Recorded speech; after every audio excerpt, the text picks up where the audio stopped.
Tables and seats are now on sale for the biggest night in the digital video calendar, the TellyCast Digital Video Awards. We're celebrating excellence in the only award ceremony created especially for the social video industry, with over 100 channels, shows and series shortlisted across 27 categories. It all takes place on the evening of 5th of June during South by Southwest London Week at the luxurious Londoner Hotel in Leicester Square. The guest list reads like the who's who in the next generation of entertainment. So book your table, half table or seat now and join the talent and executives shaping the content industry of tomorrow. Just visit digitalvideoawards.co.uk to secure your place now. The TellyCast Digital Video Awards, the biggest night in the digital video calendar. We'll see you there.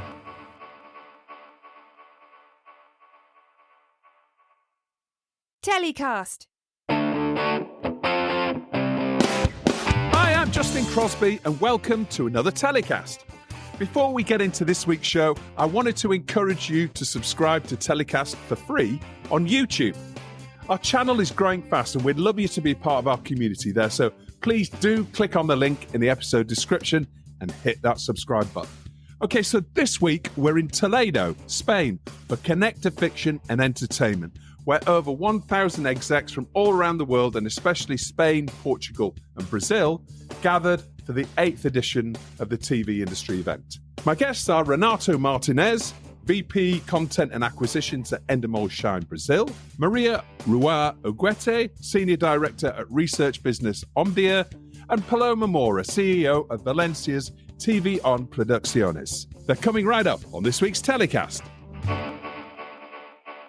Welcome to our coverage of Conecta Fiction and Entertainment here in Toledo, where we're here. It's a packed show, 800, 900 delegates here from all around the world talking about Spanish content and all the issues and challenges that everyone's overcoming when it comes to content funding. And I'm here with Renato Martinez, VP of Content Acquisitions at Endemol Brazil. How are you doing, Renato? Good to see you. Doing well, Justin. It's a pleasure to talk with you.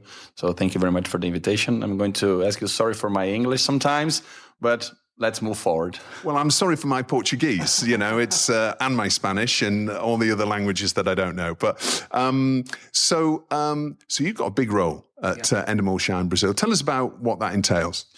So I lead all the negotiations on the content sales side and also in the acquisition side. So I deal with the platforms and the TV channels and all the content players that want to acquire or a license for Endemol Shine shows or production services. And also I lead the acquisitions with creators and third-party format companies that does not have an operation in Brazil, but has interesting content for us to produce in our territory. Well, it's a fascinating market. Obviously, it's dominated by Globo, but we know that YouTube and lots of other players have come to the market, and it's an ever-changing market. Tell us about the changes that you've seen over the last 12 months, say, in the Brazilian marketplace. Yes, it's a huge market. We are almost 220 million people. So in a country with huge dimensions, very diverse. The people from the south are completely the opposite from the people from the north. So the market is changing very fast, not only in the world, but also in Brazil. And what we have been seeing is, aside the importance of streaming, free TVs are still very important in Brazil because Brazil is still a country in development.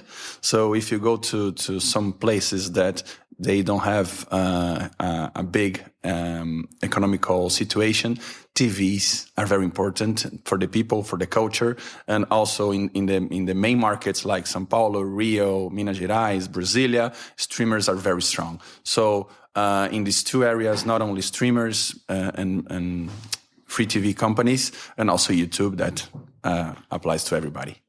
Yeah, and obviously Endemol Shine in Brazil is well known for all of those mega brands you've got. Tell us a little bit about what's happening with MasterChef and Survivor and lots of your other shows right now. Sure. So Brazil is very fan on reality shows because Brazilians love a good history. They are used to telenovelas and they see reality shows as a real life telenovela. So Big Brother in Brazil is the only country that has launched the show and has never put outside of there. So Big Brother Brazil has launched in global back in 2000, and it is in its 23rd edition. And next year is going to be the 24th. Has it ever been off air then since it launched? Never. It's an yearly production for global from January to April, May, and it's very important their production calendar.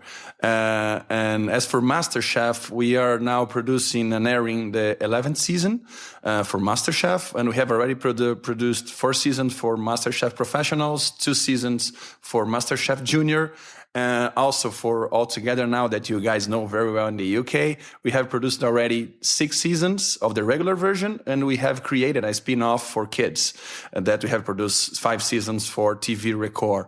As for The Wall, which is a show that we have been producing also for Global, we are going to start production next week of the 8th season for Global.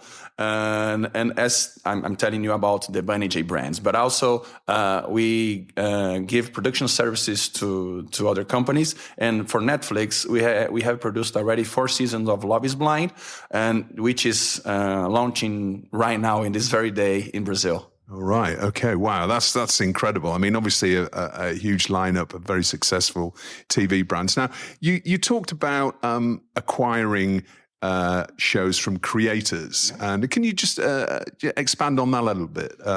What are the new shows that you're buying from other producers or from creators directly, and how's that developing in your business? Sure. Not only acquiring from creators, but also from other companies. So, for example, we have acquired the option to produce and to sell The Masked Singer in Brazil, and we have done already 5 seasons for Global, which is owned by MBC, which is a Korean company, but they don't have an operation in the country, so we have acquired the option to do it in Brazil, and we have produced. Also, we have the option to produce The Traders that we from now 3 Media that we have been trying to push in our territory, but it's not yet sold. And of course, as for the creators, we are more into the original stories, factual and documentary. So we are in usual contact with local creators to get a chance to understand what they're doing and the best access that they're having to documentaries and factual shows. Now, we're seeing a production downturn in many markets around the world, particularly in the UK. I mean, there's a lot of the advertising crisis has caused a real downturn in commissioning, and new shows being produced. So there's a real state of turbulence happening in the UK and many other territories as well. How's Brazil coping with that, and how are you seeing that? We feel a little bit of this turbulence in Brazil as well, because back in 2020, 21, we have a boom on the streaming production side. So we have felt we have surfed this wave in a very good way, not only in Endemol in Brazil, but the Brazilian market as a whole. What we are seeing right now is, I would not say a downsizing of the market, but the streamers, they are more assertive on their picks. So they have more data, they understand what works and what does not work. So they are dealing better with the production companies on which content they will invest and take the risk, because it's always a risk for them. And as for broadcasters,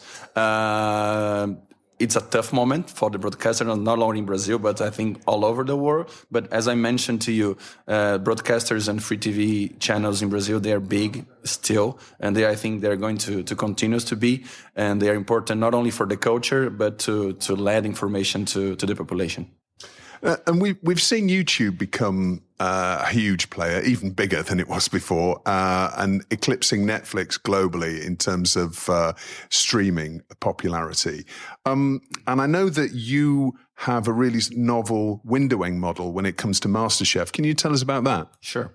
Back in 2014, MasterChef was sold to Bandeirantes in Brazil, and we got to retain the ancillary rights from the format. So Endemol in Brazil kept digital, consumer products, and social media in a revenue share policy with the channel.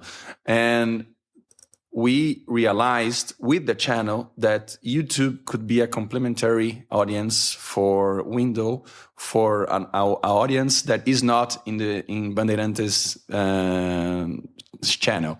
So is that a regional channel or is that distributed all over Brazil? No, it's a nationwide channel. Okay. And the show goes on air on Tuesdays on the channel, and on Wednesdays morning, about 5 a.m., we release the full episode of MasterChef in YouTube, and it's good to see how the audience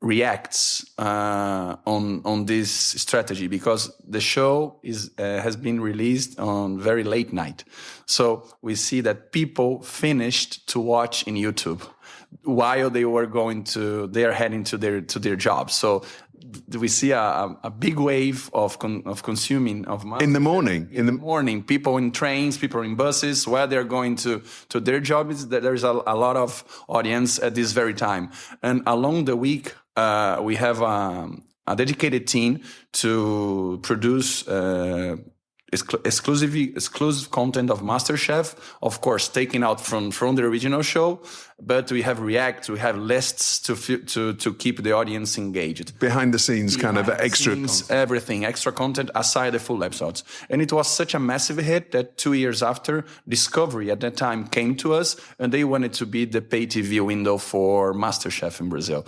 So now, since season 3, we have MasterChef on Tuesdays on free-to-air, on Wednesdays on YouTube, and on Fridays on Discovery Home and Health and Max. Wow, that's a really new development, I think, isn't it, in the Brazilian market? And so, what are sort of insights are you getting from YouTube? Because obviously that's the benefit of it. You're able to engage with the audience. You can see, how the audience is reacting to different characters and different aspects of the show, but also you get that data, that all important data. And how are you acting on that data then? How are you developing and using that and iterating the show for next season? When we got to get the reactions from the audience, the show is pre-recorded at least some weeks ahead. So we got to engage people with the exclusive content that we produced exclusive for the channel, and also in social media that is owned by Endemol. So we managed that, and we try to engage people with social media. And of course, every new season we do it. We get all the data from the previous season, and we sit together with the channel and we explain everything and try to make new things and to engage the audience as much as we can. And I think this business model, it does not started as I'm telling you right now. It started as a fully funded broadcaster TV show, but as we have managed to have this kind of business model, and we have revenues coming from different windowing and from different platforms and players, it gets to the power and the force to keep the show on air in each window, and it becomes healthy in a financially way. Yeah, and are you also selling merchandise through YouTube as well on the back of the shows? Yes, we do have a commercial package with YouTube. It's a media package exclusive for MasterChef, and in the broadcasters media package, they also include the social media. So we got a 360 media package that clients and advertisers can acquire any boxes they want. If they want to be only free-to-air, it's possible. If they want to be only YouTube, they can. If they want to be only social media, the same. Or they can buy the whole package as a whole. Well, it's really fascinating the way that's changing, and you're embracing YouTube and using it as a complementary and important new source of revenue. And one more important thing to mention is to have great partners such as Bandeirantes and now Warner Bros. Discovery was fundamental for us to put together this business model, because they understand that the audiences are complementaries and they do not oppose to each other, or they do not cannibalize. But I think people are starting to realize that, aren't there? Lots of networks around the world are starting to see YouTube less as the competitor and more as a partner, which has been a long journey, but I think now it's been seen as complementary. Yes, and I think that some players are keen to do it and some players not due to their different strategies. But it's great to have partners that embrace this kind of new business model and believes that it can be benefits everybody. And finally, branded content. I know that's big in Brazil. Tell me about how you're working with brands to fund content and become partners with and bring shows to air. So we are always looking to deliver content, whatever it is, and for whoever and for what client needs. So we do have an exclusive executive for branded content in Brazil, and she's always in contact with companies and with advertising agents to offer not only original content that we can create it from a briefing that they give to us, or to adapt from a format that we already have in our catalog. So we can deliver not only the creativity on the show, but also the production. A good example of this is a show that we produced with Mercado Libre in Brazil, that they came to us and they wanted to produce a game show. And we deliver all the assets on the creative side. We have a production budget set, but they wanted to be in a free-to-air company, in a free TV. So I just pick it up, the telephone, and I realized that the best option would be Record TV. And I talked with the artistic director of Record TV, not the commercial side. If it's going to be possible for him to open a slot in Record TV's grid, because it's not a big advertiser. It needed to be a show. So we produced the show to Mercado Libre that went on air in Record, and it was a good integration between the content with the platform and on free TV and the company and the advertiser, and then everybody got happy. And that's important, isn't it, when it comes to a natural fit, when a brand becomes a natural fit and part of the editorial as well, rather than it being something that jars a little bit. And that's something we talked about at our brand-funded entertainment summit recently. And when it's not, we can produce for their own channels. When they need to have a big exposure on their brands and on their products, we can produce only for them, for their social media or for their YouTube channels. We have been doing a lot in this kind of content as well. And that's a big part of your business, branded content in Brazil. Yes, it is. Yes, it's a big part for us. It's important for our market. And Endemol in Brazil is very keen to continue to grow in this area.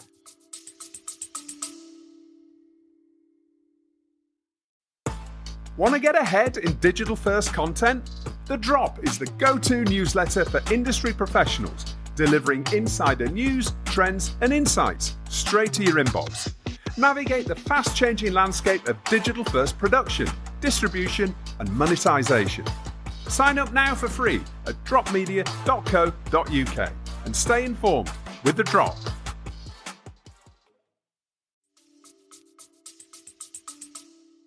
Well, Renato, thank you so much for joining me on TellyCast. It's been fascinating to chat with you. We've got a panel session tomorrow where we're going to be chatting more about these things and much more. So thank you very much for joining me. Thank you very much for having me. So my next guest on this week's Conecta Fiction and Entertainment special is Maria.ruaaguete from Omdia. How are you doing, Maria? I'm doing very well, and thank you for pronouncing my name in such a Spanish way. Thank you. You're very welcome. I don't know how to say that in Spanish, but, but listen, thank you very much for being with us on the show again. It's been some time since we spoke, but always brilliant to have you on. And you did a presentation this morning, which was all about media and entertainment and some fascinating stats and facts and figures in there. The first, you opened by basically saying that the media and entertainment market is now worth over $1 trillion. Talk us through some of the highlights of your presentation and your new findings. Yes, that's correct. So I started saying that the market today, media and entertainment, is $1 trillion, 70% coming from video, and of that video, most of it is streaming video revenues. Then we have games, big source of revenues, more than 200 billion, followed by music and cinema that is recovering, still not pre-pandemic levels, but it's around 41 billion. But then I emphasizing one thing. Yes, videos is 70% of that total revenue, but more and more, big part comes from advertising. And that's why we are saying now the future is hybrid, because every single platform, even Netflix, who used to say many years ago, we will never have adverts, even Netflix has advertising. Because you cannot survive with a pure SVOD subscription-only model. You need advertising and you need more things. So that was the first part of the presentation. Then we went a lot into detail about advertising. Who are the big players in the advertising video space? Yes, of course, it's TikTok, it's Amazon, it's Meta. But we also talk about fast services. Fast is a hot topic, it's linear free content. Those fast services around the world will generate 12 billion by 2028. But we need to be very careful with this 12 billion because most of that will be North America. Yeah, I think there's over 2,000 different fast channels in North America, isn't there? I mean, but it's growing as well. The number of fast channels across new territories is growing. And what are you seeing the main changes there in terms of countries that are adopting fast? So, yes, in the US, there are more than 2,000 channels, but because there are lots of news channels as well. So this is something very unique about the US. Also because they didn't have the public service broadcasters we have in Europe. So that free content was very well received. Everyone wanted to watch that content, especially those news channels. But as you saw as well in the presentation, outside the US is more challenging. So UK will be one of the leaders with 500 million in revenues, Australia, Germany. Spain is also in the top 10, so is Italy and South Korea. But we have to be very careful because at the moment, it's not that fast is going to be huge in every single region in the world. I'm just back from NEM Dubrovnik. In Eastern Europe, CPMs are really low.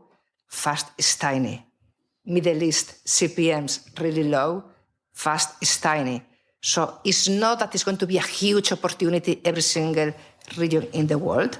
But in those countries where there is appetite, yes, there are more and more channels.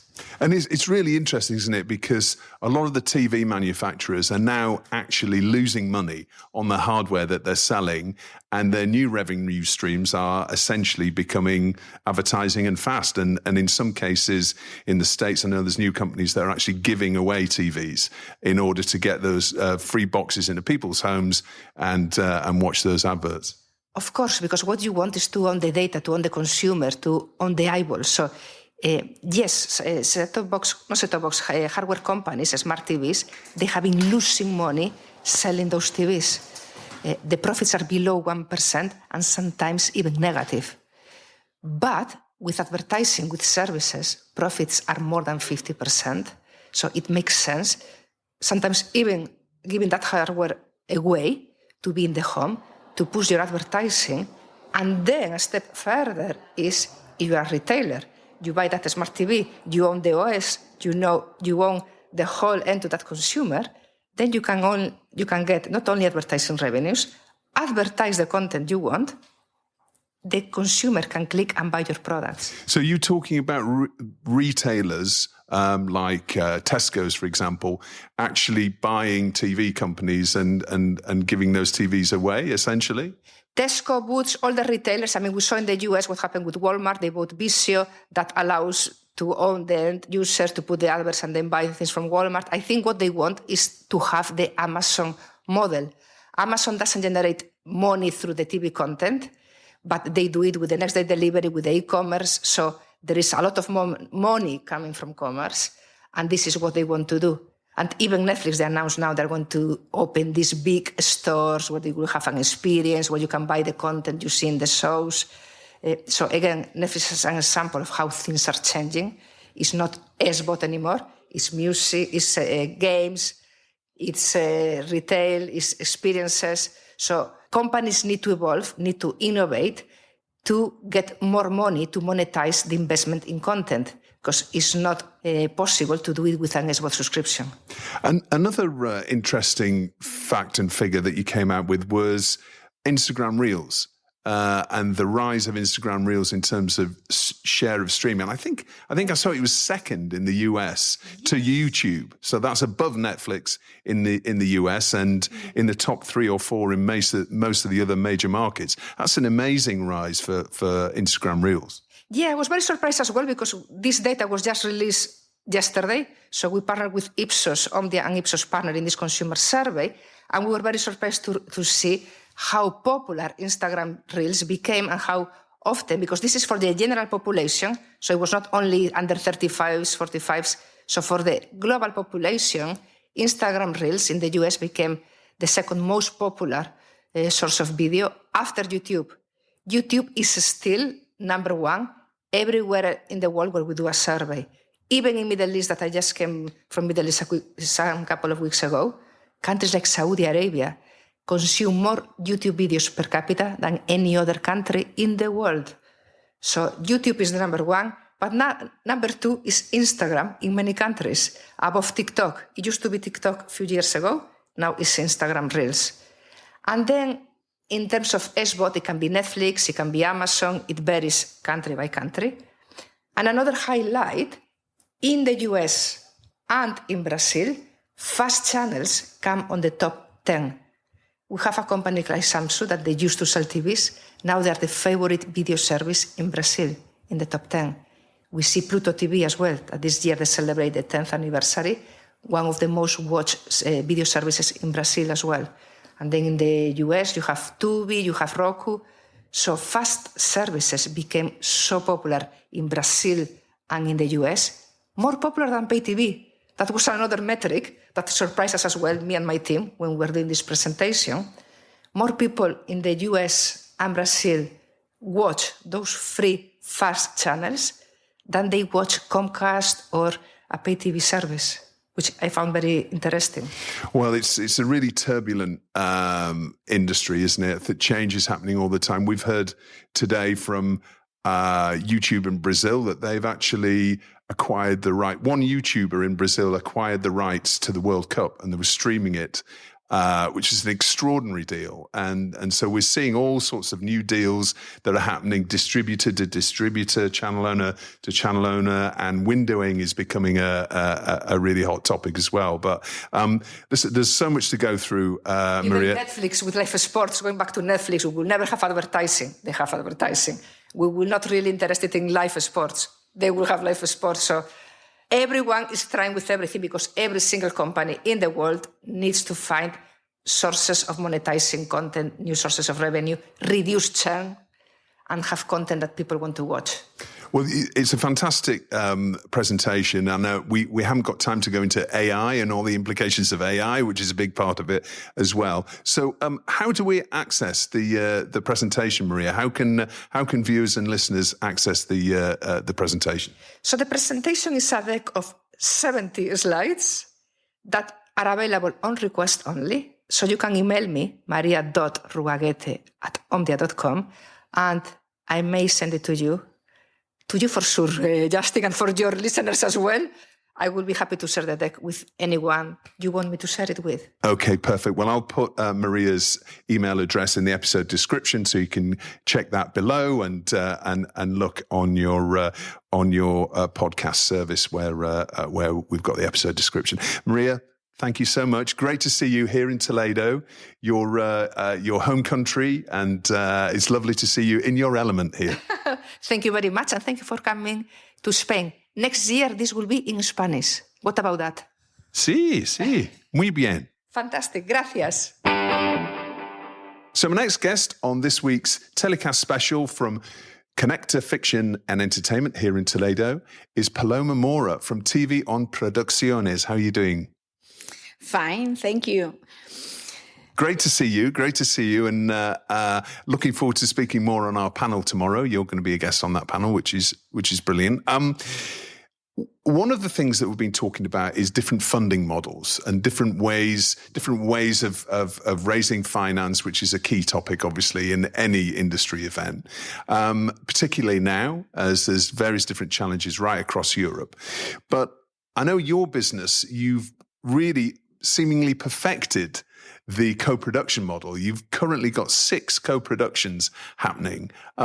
Tell us briefly about those co-productions, if you can remember all of them, and how they came about, and how those co-productions were created. Yes, now we're working with different countries. With Portugal now shooting the TV series project. For example, Favarich is a winner the last year in Conecta Fiction for Spanish Film Commission. And this is co-production with Portugal. Why with Portugal? Because there are a second history in the TV series. It's about the mafia Portuguese. And then when we working in the process, the writing team, the script writers, we think what is the country for co-production with Europe? Thinking about this question, I decide is Portugal the best partner for this project? And then, in conclusion, the most important is the project, and think about the necessity for the history. What is the most natural co-production? And each production, he has different necessity. And he is necessarily looking for the best partner for this project in concretely. This is the question. Now we co-produce this project with Portugal. We're working with other Portuguese company for the project Past Water, Aguas Pasadas. It's co-production with Portugal. Tomorrow we're presenting Conecta Fiction also. And we're working with Chile for a co-production animation TV series with German in this project. With Mexico is the original idea is based in Spain, but now we adapt this project for shooting in Mexico, because in this case it's different. Because it's a very international concept. We speak with a Mexican company. It's possible to adapt the project for shooting in Mexico DF and Los Angeles. The answer is yes, why not? And in this case, it's possible to adapt. But each project, he has different necessity. And I imagine tax incentives is a major part of putting that co-production puzzle together. Can you give us some advice for producers that are looking to do more co-production? Because you're co-producing with, like you said, Portugal, Chile, Germany, Mexico, Singapore, Belgium on projects. There's so many of your projects. If you were to give one piece of advice for another production company who wants to get into co-producing more, what would that advice be? Yes, thank you, because you have mentioned with the co-production with Singapore is a animation feature film. With Belgium, for example, is a TV series project also. And yes, it's crazy thinking co-production Spain-Singapore. In fact, is the first co-production Spain-Singapore. But we have, for example, for financing, we have the regional funds, Valencian regional fund with Singapore regional funds. It's necessary looking for what the necessity for the Singapore fund, necessity the Valencian fund. Okay, you need this, I need this.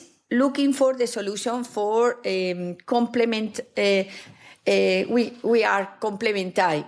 Yeah, complementing each other, absolutely. Okay, for you is necessary the scriptwriter, for me is necessary the music, for you is necessary DOP, for me is necessary shooting in Spain, and is in the way looking for the solution for the necessity, the different financing fund. Pre-sales for TV pre-sales, TV platform, pre-sales for platform, or funds, public fund, national fund, regional fund, international fund. For example, for Favorite, we are winner. Is selected 7 projects in Europe.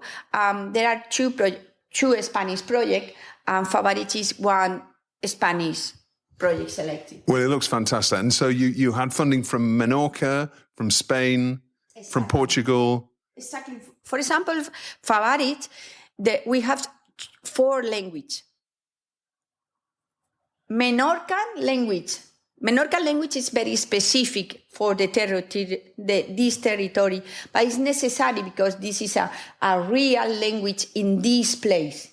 And it's Menorca language, Valencian language, Spanish language, and Portuguese language. There are 4 languages. And then, okay, this is crazy for language. Yes, it's possible, it's natural for the history. Yes, why not? Because I speak with Portuguese co-producer or Portuguese people, and I speak Portuñol, is mixed Spanish and Portuguese.